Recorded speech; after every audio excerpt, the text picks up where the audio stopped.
नमस्ते, आप सबका स्वागत है अनलर्न यूट्यूब चैनल पे। यहाँ हम लोग कोशिश करते हैं कि 67th बीपीएससी प्रीलिम्स के लिए कुछ इम्पोर्टेंट पॉइंटर्स, खासकर previous year questions one liner के फॉर्म में आप सब तक पहुँचाया जाए, ताकि आप बीपीएससी की प्रिपरेशन अच्छे से कर पाएँ एंड रिवीजन टाइम से कर पाएँ। आज की वीडियो में हम लोग देखेंगे कि बीपीएससी के साइंस एंड टेक के जो प्रीवियस ईयर के क्वेश्चंस हैं उसको समझने की कोशिश करेंगे। ये वीडियो पार्ट 1 है। यदि ये वीडियो आपको पसंद आता है तो हम लोग पार्ट 2 भी लाएंगे। स्टार्ट करते हैं। पहला क्वेश्चन है, radiation used in treatment of muscle H is. जो मसल्स के पेन होते हैं उसको ट्रीट करने के लिए कौन सा रेडिएशन यूज करते हैं? तो इसका आंसर है इंफ्रारेड रेडिएशन। अगला क्वेश्चन है, total resistance of circuit having two parallel resistor is 1.403 kilo ohm. If one of the resistor is 2 kilo ohm then the other resistor is.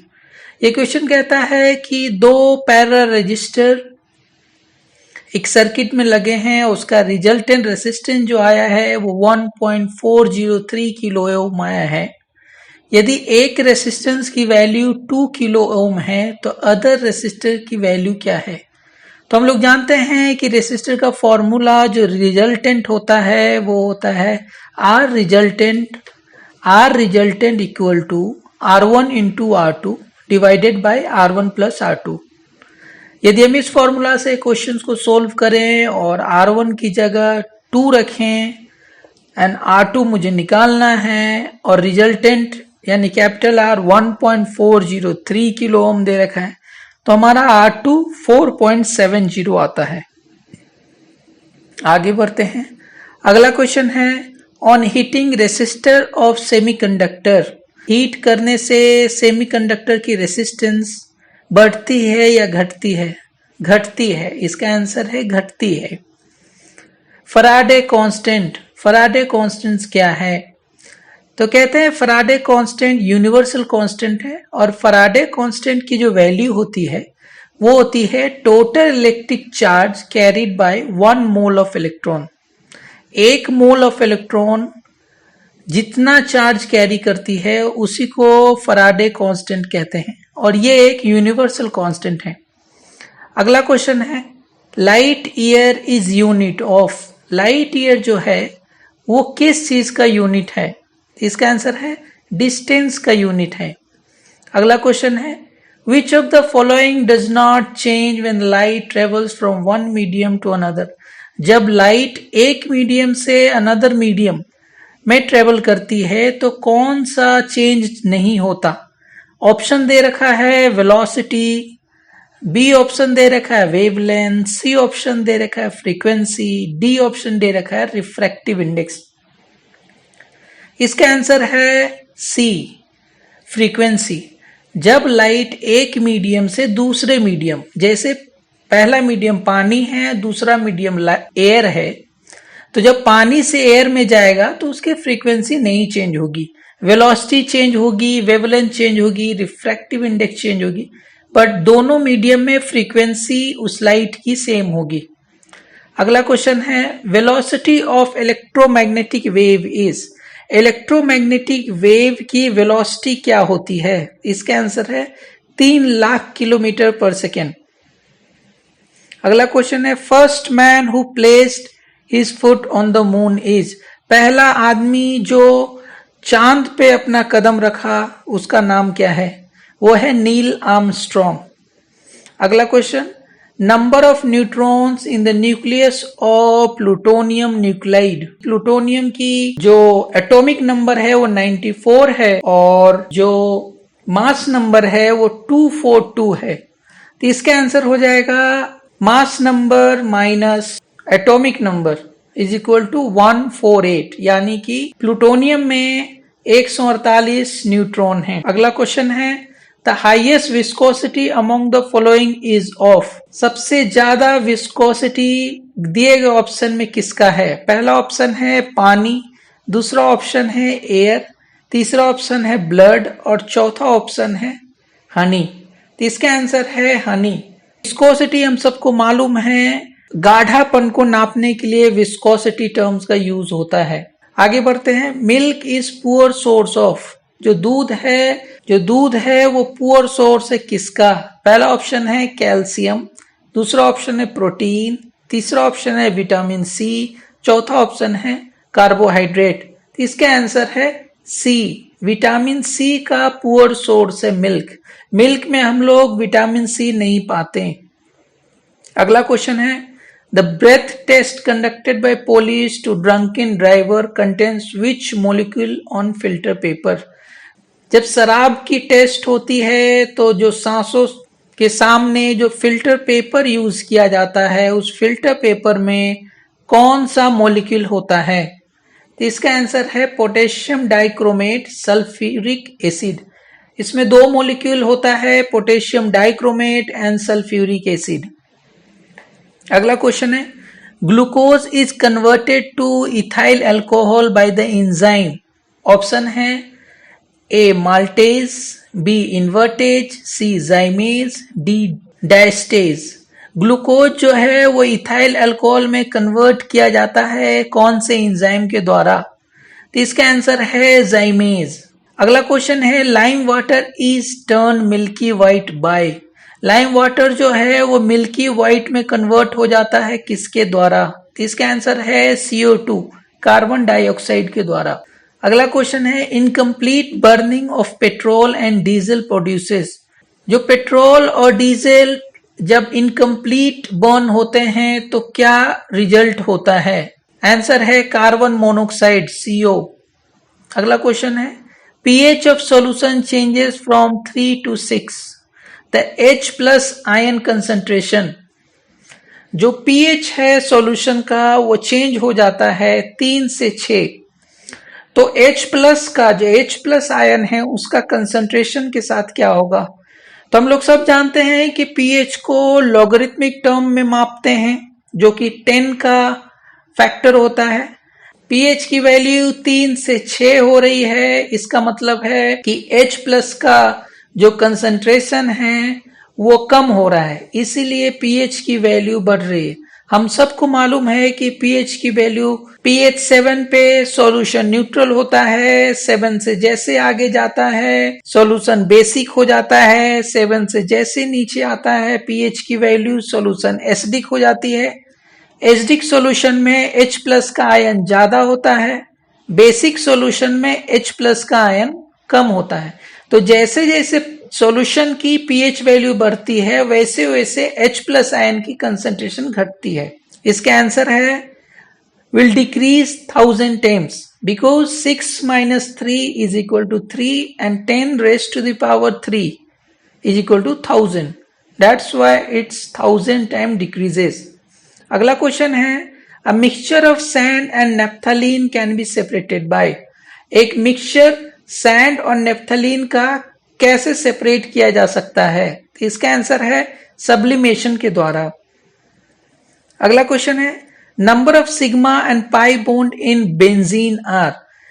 Benzene में sigma and pi bond कितने होते हैं? तो इसका answer है 12 और 3। Sigma bond 12 होता है और पाई बॉन्ड 3 होता है। Forest conductor of heat among the following. Heat का पोरेस्ट कंडक्टर कौन है? दिया गया ऑप्शन है कॉपर, लेड, मरकरी, जिंक। इसका आंसर होगा लेड। लेड जो होता है वो हीट का पोरेस्ट कंडक्टर होता है। अगला क्वेश्चन है, vitamin which is effective in blood clotting. Blood clotting में कौन सा विटामिन ज्यादा इफेक्टिव होता है, ज्यादा हेल्पफुल होता है? इसका आंसर है विटामिन के। अगला क्वेश्चन है, the female sex hormone is. जो फीमेल सेक्स हार्मोन होता है उसे क्या कहते हैं? एस्ट्रोजन। फीमेल सेक्स हार्मोन को एस्ट्रोजन कहते हैं। Malfunctioning of thyroid gland is due to deficiency of. Thyroid जो ग्लैंड होती है वो माल फंक्शनिंग करने लगती है किसके कमी के कारण? तो इसका आंसर है आयोडीन के कमी के कारण। Sensitive area of human tongue to bitterness is, जो तीखापन के लिए हमारे जीव का कौन सा पार्ट सबसे ज्यादा सेंसिटिव होता है? तो उसका आंसर है पोस्टीरियर पार्ट, पीछे वाला पार्ट, जीव के पीछे वाला part. Ginger is stem and not root because, जो अदरक है वो स्टेम है, रूट नहीं है, क्योंकि it has nodes and internodes, अदरक में नोड्स और इंटरनोड्स होते हैं, इसीलिए वो स्टेम है, रूट नहीं। Sweetest sugar among the following is, सबसे मीठा सुगर इसमें दिए गए ऑप्शंस में से कौन है? पहला ऑप्शन है फ्रक्टोज, दूसरा ऑप्शन है ग्लूकोज, तीसरा ऑप्शन है माल्टोज और चौथा ऑप्शन है सुक्रोज। तो सबसे मीठा सुगर इसमें ए फ्रक्टोज है। अगला क्वेश्चन है among the following which is not true fruit, दिए गए ऑप्शन में ट्रू फ्रूट कौन नहीं है? पहला ऑप्शन है एप्पल, दूसरा ऑप्शन है ग्रेप, तीसरा ऑप्शन है डेट एंड चौथा ऑप्शन है प्लम। तो इसका आंसर है एप्पल। एप्पल ट्रू फ्रूट नहीं माना जाता। अगला क्वेश्चन है legumes are highly nutritious because they are rich in, जो लेग्यूम्स प्लांट होते हैं वो हाईली न्यूट्रिशियस होते हैं क्योंकि उनमें सबसे ज्यादा होती है प्रोटीन। लेग्यूम प्लांट्स हम लोग जो दलहन की फसल होती हैं पल्सेस उसको कहते हैं, और पल्सेस में हम सबको मालूम है कि प्रोटीन ज्यादा होती है। अगला क्वेश्चन है clove, a spice is obtain from which part of the plant, जो क्लोव होता है वो प्लांट के किस पार्ट से पाया जाता है? तो इसका आंसर है फ्लावर बर्ड। अगला क्वेश्चन है element present in urea are, जो यूरिया में कौन कौन से एलिमेंट प्रेजेंट हैं? तो इसका आंसर है CHNO, कार्बन, हाइड्रोजन, नाइट्रोजन और ऑक्सीजन, ये चारों यूरिया में प्रेजेंट हैं। Unit of pressure is, pressure का यूनिट क्या है? प्रेशर का यूनिट पास्कल है और प्रेशर को हम लोग डिफाइन करते हैं फोर्स डिवाइडेड बाय एरिया। अगला क्वेश्चन है the sunlight from the sun to earth reaches in, जो सनलाइट होता है सन से अर्थ तक आने में कितना टाइम लेता है? तो इसका आंसर है लगभग 8 मिनट। अगला क्वेश्चन है which is scalar quantity, scalar quantity कौन है? पहला ऑप्शन दे रखा है फोर्स, दूसरा ऑप्शन प्रेशर, तीसरा ऑप्शन वेलोसिटी, चौथा ऑप्शन एक्सेलरेशन। तो इसका आंसर सही है प्रेशर। प्रेशर जो है वो स्केलर क्वांटिटी है, बाकी force, velocity and acceleration vector quantity है। Which one of the following quantity does not have unit, दिए गए किस क्वांटिटी का यूनिट नहीं होता? पहला ऑप्शन है स्ट्रेस, दूसरा ऑप्शन है फोर्स, तीसरा ऑप्शन है स्ट्रेन, चौथा ऑप्शन है प्रेशर। तो इसका सही आंसर है स्ट्रेन। स्ट्रेन का कोई भी यूनिट नहीं होता, बाकी तीनों जो दिए गए ऑप्शन हैं स्ट्रेस, फोर्स एंड प्रेशर, इनके यूनिट होते हैं। Sound wave in air is, जो साउंड वेव होता है हवा में वो क्या होता है? पहला ऑप्शन दे रखा है ट्रांसवर्स वेव होता है, दूसरा ऑप्शन दे रखा है लॉन्गिट्यूडनल वेव होता है, तीसरा ऑप्शन देता है इलेक्ट्रोमैग्नेटिक वेव होता है, या चौथा ऑप्शन देता है पोलराइज्ड होता है। तो इसका सही आंसर है बी, लॉन्गिट्यूडनल वेव होता है। साउंड वेव जो हवा में ट्रेवल करती है तो वो लॉन्गिट्यूडनल वेव होता है।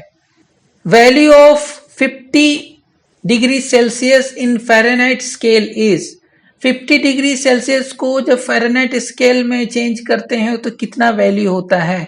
इसका आंसर है 122 फ़ारेनहाइट। इसका फॉर्मूला होता है C divided by 5 is equal to F minus 32 divided by 9। अगला क्वेश्चन है व्हाट इज मेजर्ड इन हर्ज, हर्ज में किस चीज को नापते हैं? तो इसका आंसर है फ्रीक्वेंसी। अगला क्वेश्चन है body temperature is regulated by, जो बॉडी की टेम्परेचर होती है वो किसके द्वारा रेगुलेटेड होती है? तो इसका आंसर है हाइपोथैलेमस। हाइपोथैलेमस द्वारा हमारी बॉडी की टेम्परेचर रेगुलेट होती है। हाइपोथैलेमस हमारे ब्रेन में पाया जाता है। Device to measure electrical current is, वो डिवाइस जिससे इलेक्ट्रिकल करंट मेजर किया जाता है क्या कहते हैं? एमीटर। एमीटर से इलेक्ट्रिक करंट मेजर किया जाता है। Unit of electric power is, जो इलेक्ट्रिक पावर होती है उसका मेजरमेंट का यूनिट क्या होता है? Watt. Watt electric power measurement का यूनिट होता है। Number of electron and neutron in an element is 18 and 20 respectively, its mass number is. किसी एलिमेंट में हम लोग देखते हैं कि इलेक्ट्रॉन 18 है, न्यूट्रॉन 20 है, तो इसका मास नंबर क्या है? हम सबको मालूम है mass number proton plus neutron होता है। इलेक्ट्रॉन की संख्या 18 है, इसीलिए प्रोटॉन की भी संख्या 18 होगी, और न्यूट्रॉन की संख्या 20 दे रखी है, तो इसीलिए मास नंबर 38 हो जाएगा। 18 प्रोटॉन प्लस 20 न्यूट्रॉन। अगला क्वेश्चन है, which gas is laughing gas? कौन से गैस को हम लोग लाफिंग गैस कहते हैं? तो इसका आंसर है नाइट्रस ऑक्साइड, N2O। N2O को हम लोग लाफिंग गैस कहते हैं। इसी के साथ हमारा साइंस एंड टेक का पार्ट 1 खत्म होता है। जल्दी हम लोग पार्ट 2 लाएंगे। तब तक के लिए आप लाइक कीजिए, सब्सक्राइब कीजिए और ज्यादा से ज्यादा शेयर कीजिए, और कमेंट में अपना फीडबैक देना न भूलें। धन्यवाद। Thank you.